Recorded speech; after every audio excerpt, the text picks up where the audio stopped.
Hello and welcome to Griffin Sports Insider. I'm Ryan Menley, this is Brett Easley, and this is your sports for Missouri Western Sports. And as always, we've got a great show this week. Basketball exhibition play tips off, and Griffin football continues to fight for a playoff spot. The Griffins are number 7 in the first regional rankings released this week. The top 6 teams in each region make the playoffs.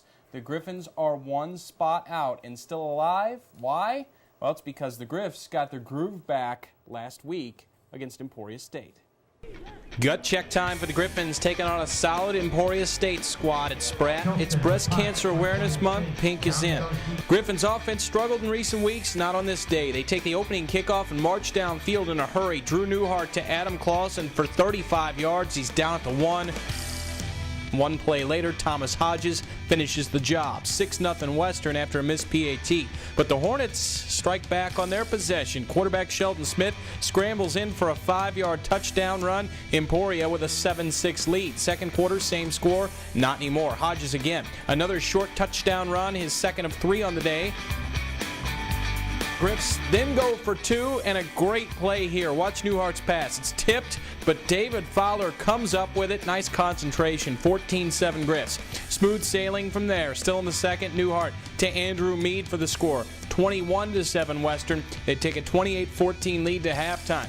Now, this is the textbook way to catch the football. Mead, meanwhile, catching the ball any way he wants to. How about this for a one-handed backpedaling snag? He also gets the pass interference called a boot. A couple plays later, Newhart to Mead again. He'll finish the job in the end zone. Number 7 had 11 catches for 126 yards, 2 scores. It's now 35-14. Offense just clicking. Fourth quarter, Newhart to TJ Fannin, who makes a spectacular catch himself down at the 1. Hodges would finish the job, his third of the day. Griffs gained 156 yards on the ground, and they snapped their 2-game losing skid with a 42-14 victory. Western now 6-3 and still unbeaten at home. The offense getting its swagger back. You know, it felt real good. The offensive line blocked pretty well. Seemed like every time we hand the ball off, there's a hole. And they pretty much set the tempo for the game. I mean, they ran the ball. We ran the ball well. We threw the ball well, and it was because of up front. I feel like those at Central and obviously at Southern was probably the reason why we lost, because our offense didn't perform. And I think this week we took the challenge and got competitive and said no more. We're going to go put some points up. We were just getting our assignments done. I think, honestly, the mental errors were the biggest thing that we eliminated this week. Last week we just had a lot. It would just be one guy, and this week we were all getting our jobs done on the same play. I was just, very pleased in seeing the execution out of the offense. It was really good to see. And we had a lot of fun. That was another thing. Obviously you're not having fun when losing two back to back. We've tried everything we can to motivate. We've chewed, we've challenged, we've loved, we've backed off, we've quit talking. I can't think of any other. If I was just say, you guys got to do it. And last night, I just said, hey, I read off some stats of what's happened. I said, I know this team. I read all the stats off of what's happened so far at Spratt Stadium. I said, who is this team? And a lot of them answered the first 4 games. I said, no, this is us at home. And and so far we've played tremendous at home. Griffins are now 6-3 on the season. That win snaps a 2-game losing skid. Joining us right now is head coach Jerry Partridge. First of all, that had to feel good. Feels a lot better than alternative. I know that. It did. And it started off kind of with a little bit of a struggle. After the first drive, a great kickoff return, a reverse call by Aaron Bell, and get the great field position, have the great series, and then you go out and have a flea flicker where the ball's ridiculously underthrown and make the catch and they score. And it had that feeling of like, oh, no, are you kidding me? But our kids responded well, and it feels a lot better. Well, the hot topic, of course, of the last 3 weeks is the play of the offensive line. What's wrong with the offensive line? And, well, I tell you what, Saturday, they just played beautifully, didn't they? Well, and you're right, and that hot topic was after we were 4-0 even, is just having to address some questions that you shouldn't have to address when you're 4-0. But they played well, and they did a great job, and they were challenged, and they blocked well. And it wasn't like it was a rollover team. It was a team that led the league in sacks. And Daniel Webb, their DN, was a very active football player going in. But I think our offensive coaches did a great job. Tyler Fenwick, our offensive coordinator, and especially Todd Throckmorton, our O-line coach, tremendous protection schemes that did what we had to do to give Drew time. And when you give Drew Newhart time, he's going to take advantage of it. From a confidence standpoint, how big was it to score on the first drive of the game? Enormous. Especially with how we did it. I mean, you pull the ball on his own read and Drew runs it, which need to happen probably more often.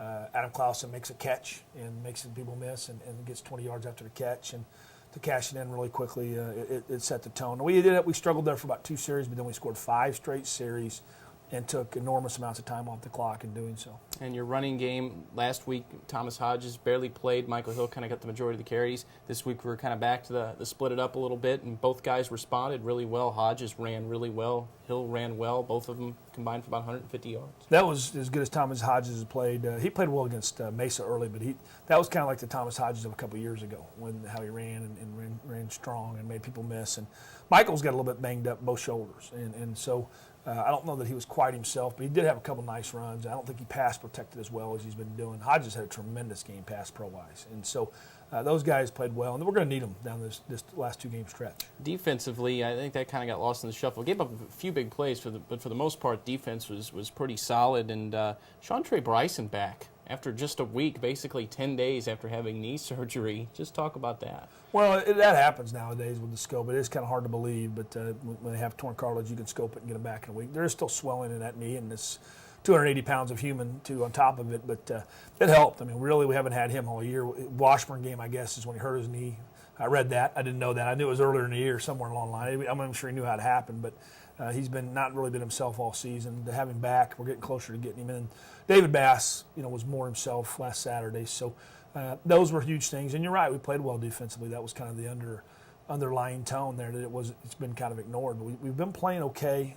We've been kind of keeping us in it, certainly in the first half, and we're going to need that again this Saturday. Bass had that turf toe, so he looked pretty good despite that. And then back to the offense a little bit.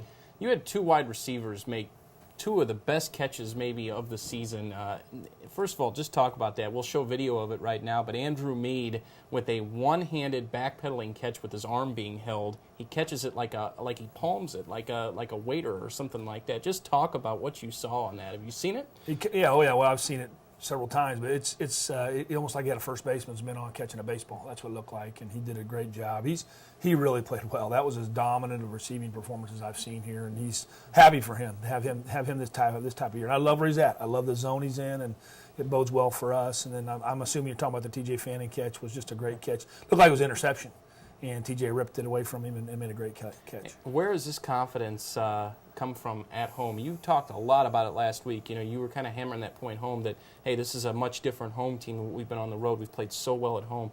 Why is that? It could be the schedule. I don't know. We play tougher teams on the road, but it's different though too, because we've played tremendous and blown people out at home, and then on the road we haven't played as well, and we haven't been in the games even, other than the Washburn game. And so we're gonna have to play like that on the road this time, like we did at Washburn. And Washburn's a very good football team that we beat back then, so we need to have it happen again. You got UNO coming up, so we'll talk more about that when GSI comes back.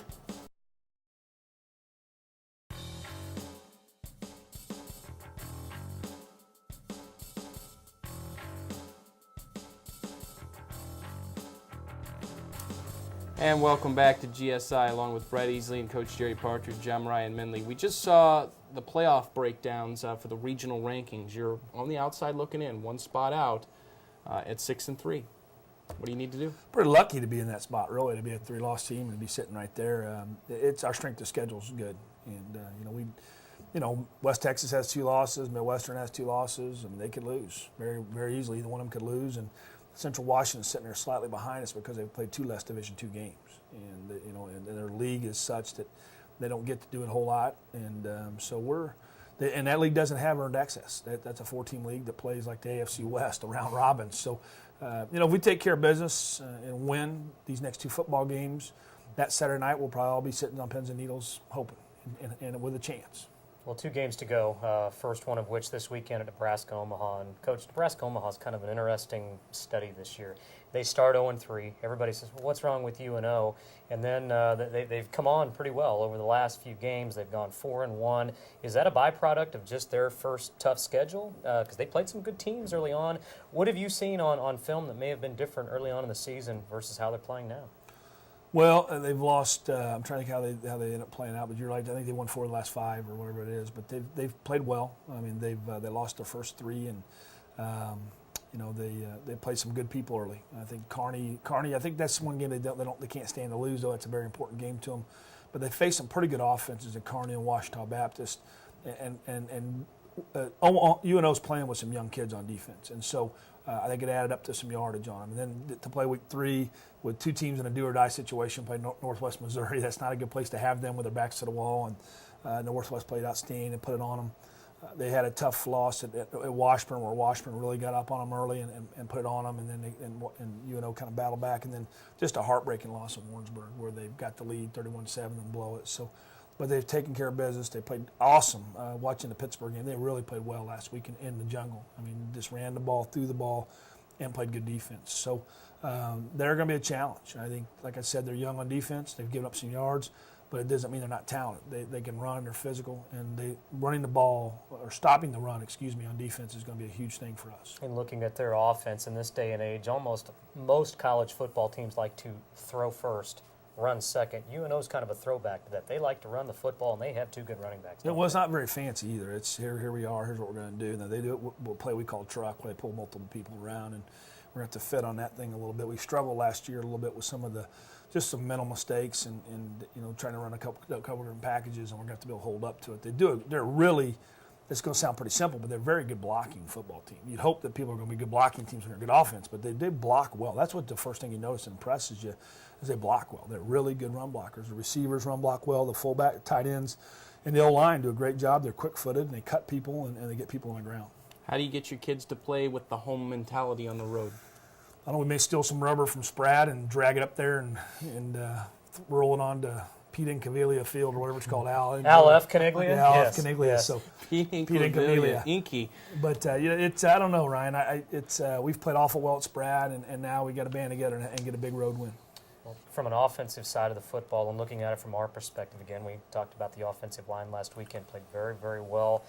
Confidence is a fragile thing. When you've got it, you can do almost anything. When you don't, it's a little bit different story. You feel like that group, after one performance, can carry that into this Saturday? Certainly at yesterday's team meeting, everybody was pretty feeling good about themselves. So I hope that carries over and we get going with it. Are you surprised how this league has played out this year in the MIAA? Really, you can't look at in a league by scores and figure out what team's going to do what. Sometimes you can kind of do that and get a feel for it, but this year there's been teams all over the map and games really pretty much all over the map. Well, Central and Northwest have won them all, but they've also had some games where they barely got by with some teams they shouldn't have barely got by with. I mean, Central Missouri, for all rights, should have lost at Hayes. Northwest, Emporia played Northwest very well in the fourth quarter, so did Hayes. Pittsburgh's been impressive a couple times. They haven't done as well lately. Truman's had some good games, and then Washburn kicked them. You don't know. And this league is different, I think, than I'm biased to it, but than what the Lone Star is. The Lone Star has some gimmies. There's some people in there that aren't. We lost to Southern, but I don't consider Southern a gimme by any stretch. They got the number 1 defense in the MIAA. Coach, you said 3 weeks ago that if you could change one thing about this football team, just snap your fingers and change one thing, is that maybe we play a little more tough physical nature. We're going to have to be that way on Saturday, aren't we? I think so. I think that's being a little bit, of course, all football coaches would like to snap your fingers and say, I'd like to be bigger, faster, and more physical. But, I think we're going to have to play. We just got to execute on it. We got to block. We got to keep them off our quarterback, and then we got to make the plays and catch the football. And defensively, we're going to have to get our fits on the run and stay in our gaps and tackle well. What do you think of the Chiefs? Excited. I'm a Chiefs fan. Are they for real? They're for real through 7 games. Like that answer. And the San Francisco Giants, Texas Rangers, Giants are the world champions. Do you care? Sure I care, and I can't wait for the next champion, the Kansas City Royals. When will that happen? Next championship? This year. I'm positive. I feel pretty good. It's always half full. Is Grinke a Royal next year? No. Where will he be? Oh, I don't know. You think he'll be gone? Yeah, they'll trade him. Okay, all right. You heard it here first. Yeah, well, Jerry Partridge probably not first, but predicts a Zach Grinke trade. So Yankees, that's what I'm saying. So thank you right, very guys. much. We'll see you in Omaha on Saturday. Yeah, good luck in Omaha. That's Jerry Partridge. GSI will be right back.